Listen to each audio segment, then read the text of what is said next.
Hello friends, ഇന്ന് നമ്മൾ കാണാൻ പോകുന്നത് എവർനെറ്റ് എന്ന സീരീസിൻ്റെ രണ്ടാമത്തെ സീസണിലെ 18ാമത്തെ എപ്പിസോഡാണ്. ഇതിനു മുമ്പത്തെ ഭാഗങ്ങൾ കാണാത്തവർ തീർച്ചയായും അതൊക്കെ കണ്ടതിന് ശേഷം മാത്രം ഇത് കാണുക. പ്ലേലിസ്റ്റിൻ്റെ ലിങ്ക് ഡിസ്ക്രിപ്ഷനിൽ ഇട്ടിട്ടുണ്ട്. കുറച്ച് നാളത്തേക്ക് വീഡിയോ ഇല്ലാത്തതിന് കാരണം വേറൊന്നുമായിരുന്നില്ല, നല്ല തിരക്കായിരുന്നു. ഇങ്ങനെ വീഡിയോസ് അപ്ലോഡ് ചെയ്യുന്നതിൽ ഗ്യാപ്പ് ഉണ്ടാകുന്നത് നിങ്ങളുടെ ആസ്വാദനത്തെ നല്ല രീതിയിൽ ബാധിക്കുന്നുണ്ടെന്ന് എനിക്കറിയാം.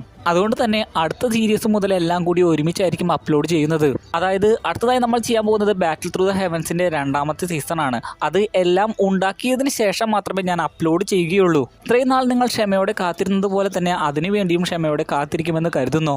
പിന്നെ പലരും ചോദിക്കുന്നത് ഗെയിമിനെ കുറിച്ചാണ്. ഗെയിമിൻ്റെ ബഗ് ഇതുവരെയും ശരിയാക്കാനായിട്ടില്ല. പലർക്കും അനുഭവപ്പെടുന്ന ഡാറ്റ ലോഡ് എറർ ഇല്ലാതാക്കാനാണ് ഞാനിപ്പോൾ ശ്രമിച്ചുകൊണ്ടിരിക്കുന്നത്. ബാറ്റിൽ ത്രൂ ദ ഹെവൻസിൻ്റെ രണ്ടാമത്തെ സീസണിന് മുമ്പ് അതിൻ്റെ പണി തീരുമെന്ന് കരുതുന്നു. അപ്പോട്ടും സമയം കളയുന്നില്ല, ഇന്നത്തെ വീഡിയോയിലേക്ക് കടക്കാം. യുദ്ധത്തിൽ ഒരുപാട് പരിക്ക് പറ്റി തിരിച്ചെത്തുന്ന രാജാവിനെയും മറ്റുള്ളവരെയുമാണ് കഴിഞ്ഞ എപ്പിസോഡിൻ്റെ അവസാനത്തിൽ നമ്മൾ കണ്ടത്. അത് കണ്ട് ഷിയാദിയ രാജ്ഞിയും മകനും രാജാവിൻ്റെ അടുത്തേക്ക് ഓടി വന്നിരുന്നു. രാജാവിന് അതിലൊരുപാട് വിഷമമുണ്ടെങ്കിലും അവനെ ആശ്വസിപ്പിച്ചുകൊണ്ട് ഷിയാത്തിയ രാജ്ഞി പറയുകയാണ്, ഒന്നും കുഴപ്പമില്ല, സേഫായിട്ട് നീ തിരിച്ചു വന്നല്ലോ, അത് മതി. രാജാവിനും ആശ്വാസമാകുന്നു. നിങ്കയും സാങ്സാങ്ങുമാകട്ടെ അരുവിയുള്ള മനോഹരമായിട്ടുള്ള ഒരു സ്ഥലത്താണ് ഇപ്പോൾ എത്തിയിരിക്കുന്നത്. അവിടെ എത്തിക്കഴിയുമ്പോൾ സാങ്സാങ്ങിന് നല്ല സന്തോഷമുണ്ട്. ഫൂസി ആകട്ടെ അതൊക്കെ കണ്ട് സന്തോഷിച്ച് മീനുകളെ കുറിച്ച് സംസാരിക്കുന്നു. നിങ്കെ അത് കേട്ട് കരുതിയത് ഫൂസിക്ക് മീൻ വേണമെന്നാണ്. അതുകൊണ്ട് തന്നെ ഫൂസിക്ക് വേണ്ടി മീൻ പിടിക്കാൻ നിങ്കെ തീരുമാനിക്കുന്നു. എന്നാൽ ഫൂസി ഇൻഡയറക്റ്റ് ആയിട്ട് വേറെ എന്തൊക്കെയോ കാര്യമാണ് ഉദ്ദേശിച്ചത്. പിന്നെ കാണിക്കുന്നത് ആ മീനെ അവർ പാകം ചെയ്ത് കഴിക്കുന്നതാണ്. നിങ്കെ മീനെ പിടിച്ചിരിക്കുന്നു. സാങ്സാങ് ആണ് അത് പ്രിപ്പയർ ചെയ്തത്. നിങ്കയ്ക്ക് പ്രിപ്പയർ ചെയ്തത് ഇഷ്ടമാകുമെങ്കിലും അതിന് യഥാർത്ഥ ഫിഷുകളുടെ ടേസ്റ്റ് ഇല്ല എന്നാണ് ഫൂസി പറയുന്നത്. സാങ്സാങ് ആകട്ടെ എല്ലാം കേൾക്കുന്നുണ്ടെങ്കിലും പ്രതികരിക്കുന്നില്ല. അവൾ നല്ല സന്തോഷത്തിലാണ്. നിങ്കെ അപ്പോൾ ചോദിക്കുന്നുണ്ട്, സർവനാശം സംഭവിക്കാൻ പോകുന്ന ഈ മീനുകളെയൊക്കെ നമ്മൾ പിടിച്ചു തിന്നുന്നത് നല്ലതാണോ എന്ന്.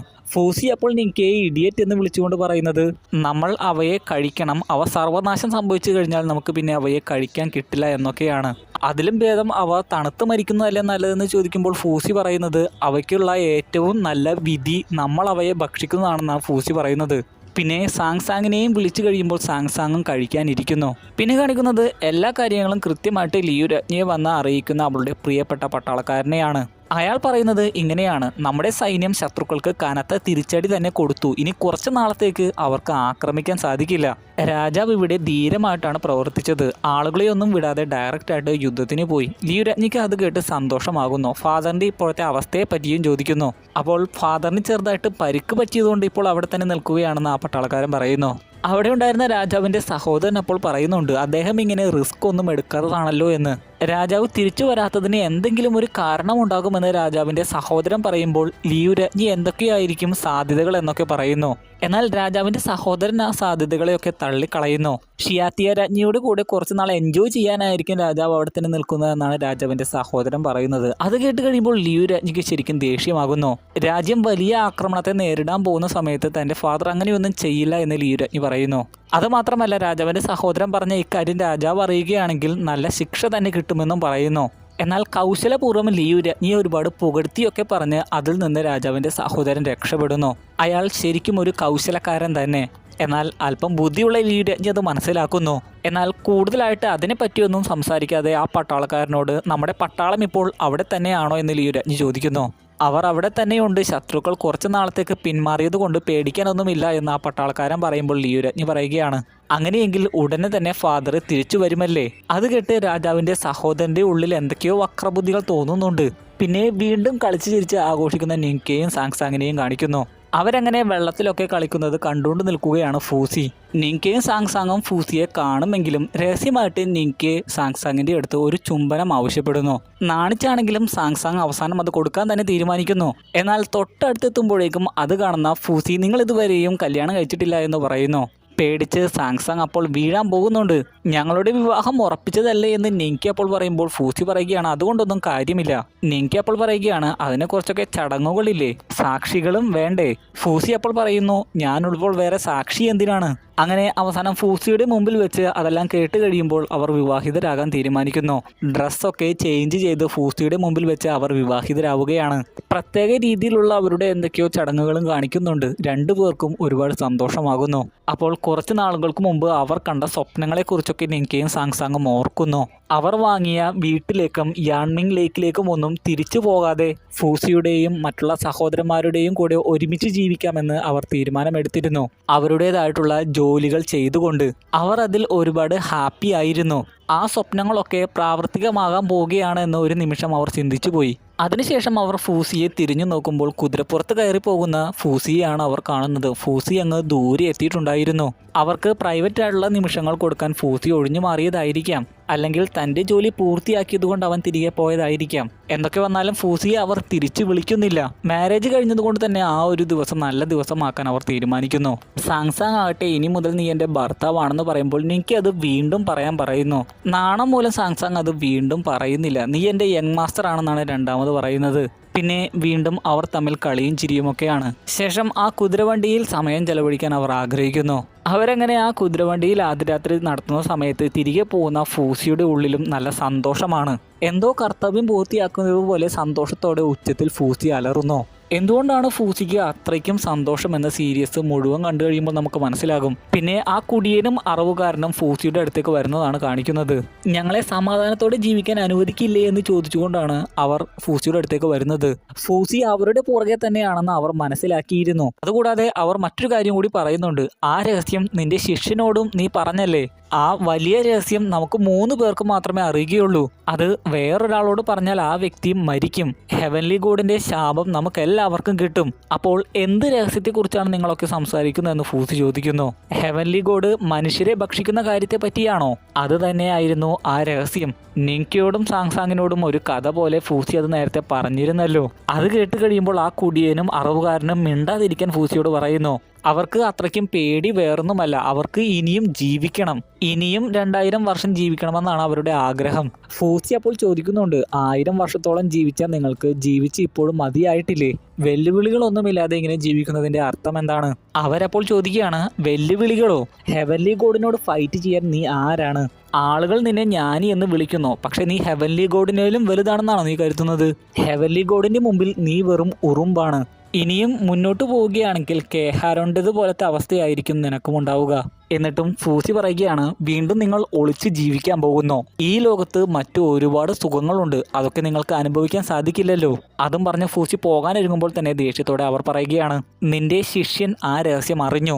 ആ വലിയ രഹസ്യം അവൻ അറിഞ്ഞതുകൊണ്ട് തന്നെ തീർച്ചയായും അവൻ മരിക്കണം, അല്ലെങ്കിൽ ഞങ്ങൾ തന്നെ ഡയറക്റ്റ് ആയിട്ട് അത് ചെയ്യുമെന്ന് പറയുമ്പോൾ ഫൂസി പറയുകയാണ്, ഞാൻ അതൊന്ന് കാണട്ടെ. ഉടനെ തന്നെ അറവുകാരൻ അവൻ്റെ കയ്യിലുണ്ടായിരുന്ന കത്തി ഫൂസിയുടെ നേരെ എറിയുന്നു. തിരിഞ്ഞു നിൽക്കുകയായിരുന്ന ഫൂസി തിരിഞ്ഞുപോലും നോക്കുന്നില്ല. അവൻ്റെ പുറകിൽ കൊണ്ട് ആ കത്തി തിരികെ അവരുടെ അടുത്ത് തന്നെ വന്ന് വീഴുന്നു. ഫൂസിക്കാകട്ടെ ഒന്നും തന്നെ പറ്റിയില്ല. പിന്നെ നോക്കുമ്പോഴാകട്ടെ ഫൂസിയെ കാണാനുമില്ല. അവർക്ക് ശരിക്കും ദേഷ്യമാകുന്നു. ഒന്നും ചെയ്യാൻ സാധിച്ചില്ലല്ലോ. പിന്നെ എങ്ങോട്ടോ ഓടിപ്പോകുന്ന സാങ്സാങ്ങിനെ പിടിക്കാൻ ഒരുങ്ങുന്ന നിങ്കയെ കാണിക്കുന്നു.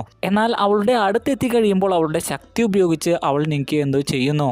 അവളുടെ ആ ഒരു ശക്തിയാൽ കഴുത്തിറങ്ങുന്ന നിങ്കയെ ചോര തുപ്പുന്നു. അങ്ങനെ നിങ്ക അവിടെ വീഴുകയാണ്. അവൻ മരിച്ചോ എന്നറിയില്ല. പെട്ടെന്നാണ് കണ്ണു തുറന്ന് സാങ്സാങ് എഴുന്നേൽക്കുന്നത്. അത് അവളുടെ സ്വപ്നമായിരുന്നു. അപ്പോഴേക്കും എഴുന്നേൽക്കുന്ന നിങ്ക ചോദിക്കുകയാണ്, നീ സ്വപ്നം കണ്ട് പെട്ടെന്ന് എഴുന്നേറ്റോ? എന്നാൽ ഒന്നുമില്ല, തനിക്ക് കുറച്ചു നേരം കൂടി ഉറങ്ങണമെന്ന് സാങ്സാങ് പറയുന്നു. എങ്കിൽ ഉറങ്ങിക്കൊള്ളാൻ പറഞ്ഞ് നിങ്ക അവളെ കെട്ടിപ്പിടിക്കുന്നു. പിന്നെ കുറച്ച് കഴിഞ്ഞ് കാണുന്നത് ആ കുതിരവണ്ടിയുടെ അടുത്ത് തന്നെ കുക്ക് ചെയ്യുന്ന ഫൂസിയാണ്. സ്മെല്ല് അനുഭവപ്പെട്ടപ്പോഴേ ഫൂസി അങ്ങോട്ട് വന്നത് മനസ്സിലായി എന്ന് പറഞ്ഞുകൊണ്ട് നിങ്ക അങ്ങോട്ട് വരുന്നു. സാങ്സാങ് എവിടെയാണെന്ന് ഫൂസി ചോദിക്കുമ്പോൾ അവൾ ഉറങ്ങുകയാണെന്ന് പറയുന്നു. ഫൂസി അപ്പോൾ കുറഞ്ഞ സ്വരത്തിൽ നിനക്ക് മാത്രമേ അവളെ ഇവിടെ പിടിച്ചു നിർത്താൻ സാധിക്കുകയുള്ളൂ എന്ന് പറയുന്നുണ്ട്. നിങ്കയാണെങ്കിൽ അത് കേൾക്കുന്നുമില്ല. അതിനുശേഷം ഫൂസി ഒരു സ്ഥലത്തെക്കുറിച്ച് നിങ്കയോട് വിശദീകരിച്ച് പറഞ്ഞു കൊടുക്കുന്നു. ബ്ലാക്ക് സീ എന്നറിയപ്പെടുന്ന ഒരു സ്ഥലത്തെക്കുറിച്ചാണ്. അതുകൂടാതെ അതിനടുത്തുള്ള വേറെ സ്ഥലങ്ങളെക്കുറിച്ചും പറഞ്ഞു കൊടുക്കുന്നു. എന്തിനാണ് അതിനെക്കുറിച്ച് പറയുന്നതെന്ന് ചോദിക്കുമ്പോഴാണ് ഫൂസി പറയുന്നത്, അറവുകാരനും ആ കുടിയനും ഒക്കെ കരുതുന്നത് ഡോട്ടർ ഓഫ് ഡിസീസ് വളരെ പവർഫുൾ ആണെന്നാണ്. അതുകൊണ്ട് തന്നെ ഒരുപാട് മുൻകരുതലുകൾ എടുത്തുകൊണ്ട് അവിടെയാണ് അവർ ബോട്ട് നിർമ്മിച്ചിരിക്കുന്നത്. ഇറ്റേണൽ നൈറ്റിനെ അതിജീവിക്കുന്നതിന് വേണ്ടി ഒളിച്ച് വർഷങ്ങളായിട്ട് അവർ ജീവിക്കുന്നത് അവിടെയാണ്. അവരുടെ ഉപേക്ഷിക്കപ്പെട്ട ഷിപ്പ് അവിടെ ഇപ്പോഴുമുണ്ട്. അപ്പോൾ അവർ എങ്ങനെയാണ് ഇരിക്കുന്നത് എന്നൊക്കെ നിങ്ക ഫൂസിയോട് ചോദിക്കുന്നു. ഫൂസി പറയുകയാണ്, അവർ സാധാരണ മനുഷ്യരെ പോലെ തന്നെയാണ്. പക്ഷേ ധൈര്യമില്ലാത്തവരാണ്. ഹെവൻലി ഗോഡിൻ്റെ ഭക്ഷണമാകാൻ അവർക്ക് താല്പര്യമില്ല. ലോകത്തെ അവർ ആസ്വദിക്കുന്നില്ല. അപ്പോഴേക്കും എഴുന്നേൽക്കുന്ന സാങ്സാങ് പറയുകയാണ്, നീ ഉണ്ടാക്കുന്ന കഞ്ഞി കരിഞ്ഞുപോയി. ഫൂസിയുടെ മുഖം അപ്പോൾ മാറുന്നുണ്ട്. ഒരുപാട് കറുത്ത കാക്കകളും അവിടെ പ്രത്യക്ഷമാകുന്നു. അവരെല്ലാവരും അപ്പോൾ അതിനെ തന്നെ നോക്കുന്നു. നിങ്കെ ആകട്ടെ പ്രത്യേക രീതിയിൽ ഫൂസിയെ നോക്കുന്നുണ്ട്. സാങ്സാങ് അതെല്ലാം കണ്ട് വിഷമത്തോടെ അകത്തേക്ക് കയറുന്നു. സാങ്സാങ്ങിനെ ആശ്വസിപ്പിക്കുന്നതിന് വേണ്ടി നിങ്കയും. ഇപ്പോൾ ഒരു സന്ദേശവുമായിട്ട് രാജാവിനെ കാണാൻ വന്നിരിക്കുന്ന ജനറൽ മായിനെ കാണിക്കുന്നു. ഷിയാത്തിയ രാജ്ഞിയാണ് രാജാവിനെ ആ സന്ദേശം കാണിക്കുന്നത്. തിരിച്ച് അതിൻ്റെ റിപ്ലൈയുമായിട്ട് തന്നെയാണ്.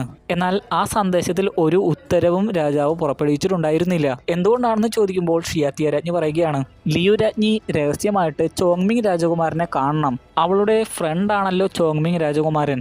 അതുവഴി ഒരു രഹസ്യ സഖ്യം ഉണ്ടാക്കണം. രഹസ്യമായതുകൊണ്ടാണ് ഉത്തരവ് പുറപ്പെടുവിക്കാത്തത്. ഇപ്പോൾ താങ് സാമ്രാജ്യത്തിലെ രാജാവിന് പോലും വിജയിക്കുമോ എന്ന സംശയമുണ്ടെന്നാണ് തോന്നുന്നത്. അതുകൊണ്ടാണ് സഖ്യം ചേരുന്നതിനെ പറ്റിയൊക്കെ ചിന്തിക്കുന്നത്. എന്നാൽ ജനറൽ മാ പറയുകയാണ്, അവർ തമ്മിൽ നല്ല ഫ്രണ്ട്ഷിപ്പിലാണ്. പക്ഷേ അതുകൊണ്ടൊന്നും സഖ്യം ചേരാൻ സാധിക്കുമെന്ന് എനിക്ക് തോന്നുന്നില്ല. എങ്കിലും കാര്യങ്ങൾ ഭംഗിയായി നടക്കാൻ എൻ്റെ കഴിവിൻ്റെ പരമാവധി ഞാൻ ശ്രമിക്കാം. ലോങ്കിൻ രാജകുമാരനെയും നിസാരനായിട്ട് കാണണ്ട. അതുകൂടാതെ അടുത്ത ഫൈറ്റിന് നേതൃത്വം വഹിക്കാനുള്ള ഉത്തരവാദിത്തം മറ്റൊരു ജനറലിനെ ഏൽപ്പിക്കുന്നു. ആ ജനറലിന് യാൻ സ്റ്റേറ്റിനെ കുറിച്ച് നല്ലവണ്ണം അറിയാമെന്നൊക്കെയാണ് പറയുന്നത്. അതും രാജാവിൻ്റെ ഉത്തരവ് തന്നെയാണോ എന്ന് ജനറൽ മാ ചോദിക്കുന്നു. രാജാവിനെ കാണാൻ വേണ്ടി ജനറൽ മാ അല്പം മുന്നോട്ടും വന്നിരുന്നു. എന്നാൽ ഷിയാത്തിയ രാജ്ഞി അതിനെ അനുവദിച്ചില്ല. അത് രാജാവിൻ്റെ ഉത്തരവ് തന്നെയാണെന്ന് പറഞ്ഞു. ഇതുവഴി ഷിയാത്തിയ രാജ്ഞി എന്തൊക്കെയോ മറക്കുന്നുണ്ടെന്ന് മനസ്സിലായി.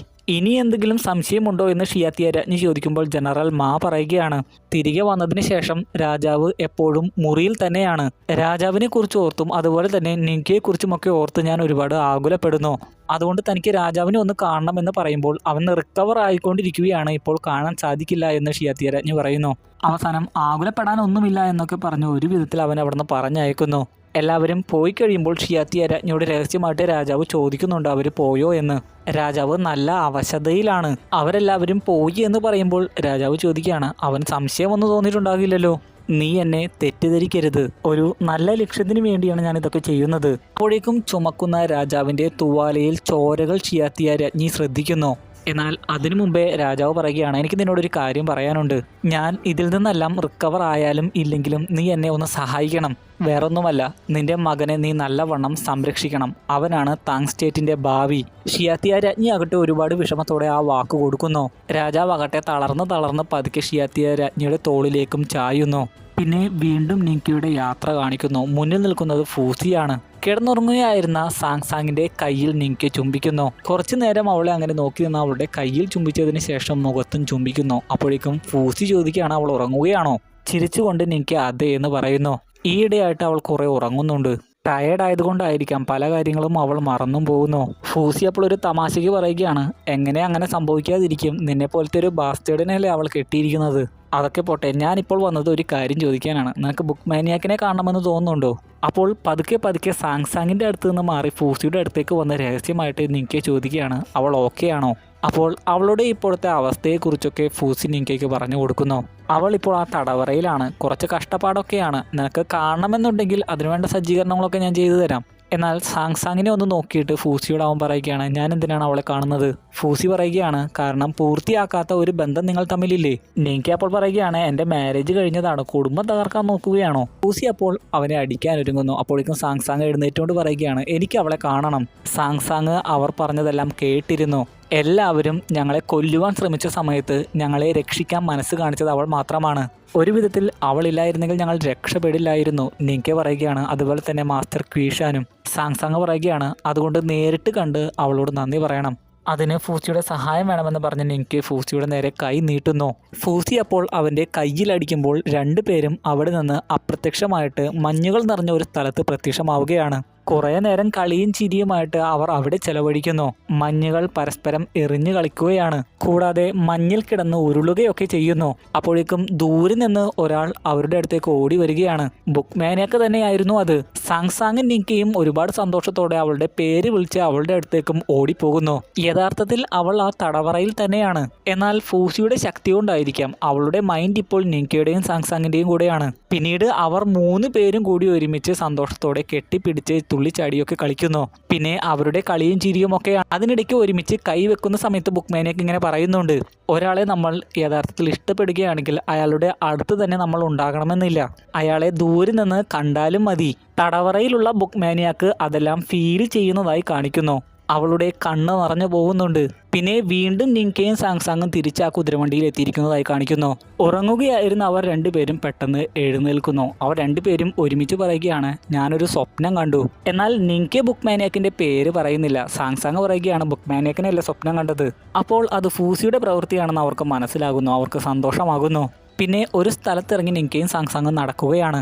സാങ്സാങ് എന്തോ ചിന്തിച്ച് നടക്കുകയാണെന്ന് കാണുമ്പോൾ നിങ്കെ ചോദിക്കുകയാണ്, നിന്റെ മനസ്സിൽ എന്തെങ്കിലും ഉണ്ടെങ്കിൽ എന്നോട് പറയൂ. എന്നാൽ അതൊന്നും അവൾ കേൾക്കുന്നേ ഉണ്ടായിരുന്നില്ല. നിങ്കെ അപ്പോൾ ഉച്ചത്തിൽ എന്തെങ്കിലും പറയാൻ പറയുമ്പോൾ സാങ്സാങ് പറയുകയാണ്, യങ് മാസ്റ്റർ, നേച്ചറിന്റെ ശക്തി ഇങ്ങനെ ഒഴുകുന്നത് എനിക്കിപ്പോൾ ഫീൽ ചെയ്യാൻ സാധിക്കുന്നുണ്ട്. അതിനുശേഷം അവൾ കൈകൾ പൊക്കുന്ന സമയത്ത് വലിയൊരു പ്രകാശം തന്നെ അവിടെ രൂപപ്പെടുകയാണ്. പ്രകൃതിയുടെ ആ ശക്തികളെയൊക്കെ അവളുടെ കൈ വഴി അവൾക്ക് കൺട്രോൾ ചെയ്യാൻ സാധിക്കുന്നു. അവളുടെ അത്രയും ശക്തി കണ്ടു കഴിയുമ്പോൾ നിങ്കെ പോലും അന്തം വിട്ടു പോകുന്നു. വെയ്ഗ്വാമിങ്ങിന്റെയും ടിയാൻകിങ് പ്രീസ്റ്റിന്റെയും ഒക്കെ വാക്കുകൾ സത്യമാവുന്നത് പോലെയായിരുന്നു ആ ശക്തി. സത്യത്തിൽ അവൾ പ്രകാശമാണോ ഡാർക്ക്നെസ് ആണോ എന്ന് ഉടനെ തന്നെ നമുക്ക് മനസ്സിലാകും. സാങ്സാങ് തുടർന്ന് പറയുകയാണ്, മുമ്പത്തേതിൽ നിന്ന് ഞാനിപ്പോൾ വളരെ ഡിഫറൻ്റ് ആണ്. എന്ത് വ്യത്യസ്തതയാണെന്ന് ചോദിക്കുമ്പോൾ അവൾ പറയുകയാണ്, ചിലപ്പോഴൊക്കെ നിന്നെ കാണുമ്പോൾ എനിക്ക് നിന്നെ ഒരു പുല്ലായിട്ട് തോന്നുന്നു, മറ്റു ചിലപ്പോൾ മരമായിട്ടും ലോകത്തിലെ മറ്റുള്ള ചെറിയ ചെറിയ സാധനങ്ങളുമൊക്കെ ആയിട്ടും തോന്നുന്നു.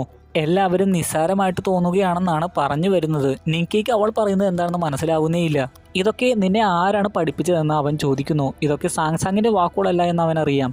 എന്നാൽ അത് തന്നെ ആരും പഠിപ്പിച്ചതല്ല, തൻ്റെ തന്നെ ചിന്തയാണെന്ന് അവൾ പറയുന്നു. നിങ്കയെ കൊല്ലുന്നതായിട്ട് അവൾ സ്വപ്നം കണ്ടിരുന്നല്ലോ, അതുമുതലാണ് ഇങ്ങനെയൊക്കെയുള്ള ചിന്താഗതികൾ തൻ്റെ ഉള്ളിലേക്ക് വന്നതെന്നാണ് അവൾ പറയുന്നത്. എന്നാൽ ആ സ്വപ്നത്തിൽ നിങ്കയെ അവൾ കൊന്നു എന്ന് പറയുന്നില്ല. നിങ്കെ അതിനെപ്പറ്റിയൊക്കെ ചോദിച്ചു കഴിയുമ്പോൾ അവൾ ഒരുപാട് വിഷമത്തോടെ ചെവി പൊത്തുകയൊക്കെ ചെയ്യുന്നു. എന്നാൽ നിങ്കെ അവളോട് ശാന്തമാകാൻ പറഞ്ഞിട്ട് കുത്തി കുത്തി അവളോട് അത് തന്നെ ചോദിച്ചുകൊണ്ടിരിക്കുന്നു. എന്നാൽ പെട്ടെന്ന് അവളുടെ ഉള്ളിലുള്ളതുപോലെ മറ്റൊരു ശബ്ദം അവനോട് ചോദിക്കുകയാണ്, നിനക്കത് കേൾക്കണമെന്നുണ്ടോ? ഞാൻ നിന്നെ കൊന്നു. അപ്പോഴേക്കും നിങ്കെ പെട്ടെന്ന് വീഴുകയാണ്. ഫൂസിയും അവിടെ പ്രത്യക്ഷമാകുന്നു. സാങ്സാങ് അത് കണ്ട് ദേഷ്യത്തോടെ ഫൂസിയോട് ചോദിക്കുകയാണ്, എന്താണ് അവനെ ചെയ്തത്?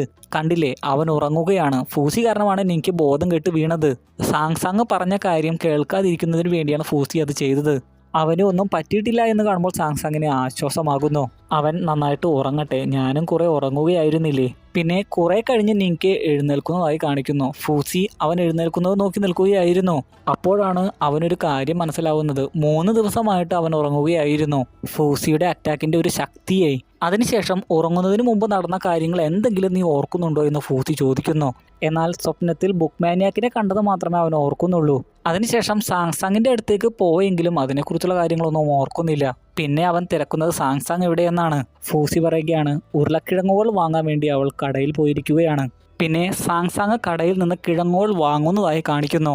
നിങ്കെ ആകട്ടെ കുതിരവണ്ടിയിൽ നിന്ന് പുറത്തേക്ക് നോക്കിക്കഴിയുമ്പോൾ ഷീലിങ്ങിൽ നിന്നുള്ള കുറേ ആളുകളെ കാണുന്നു. ഷീലിങ്ങിന്റെ അടുത്തുള്ള സ്ഥലത്താണ് അവർ ഇപ്പോൾ എത്തിയിരിക്കുന്നതെന്ന് കാണുമ്പോൾ നിങ്കെ ഒന്ന് ഞെട്ടുന്നു. ഒരു കൂസലുമില്ലാതെ സാങ്സാങ് പുറത്ത് നടക്കുകയാണ്. അവൾ ആപത്തിലാണെന്ന് പറഞ്ഞ് നിങ്കെ അങ്ങോട്ട് ഓടാൻ ഒരുങ്ങുന്നു. എന്നാൽ ഫൂസി അവനെ തടഞ്ഞുകൊണ്ട് പറയുകയാണ്, ഞാനാണ് അവളെ കടയിലേക്ക് വിട്ടത്. അപ്പോഴേക്കും സാങ്സാങ് അങ്ങോട്ട് വരികയും ചെയ്യുന്നു.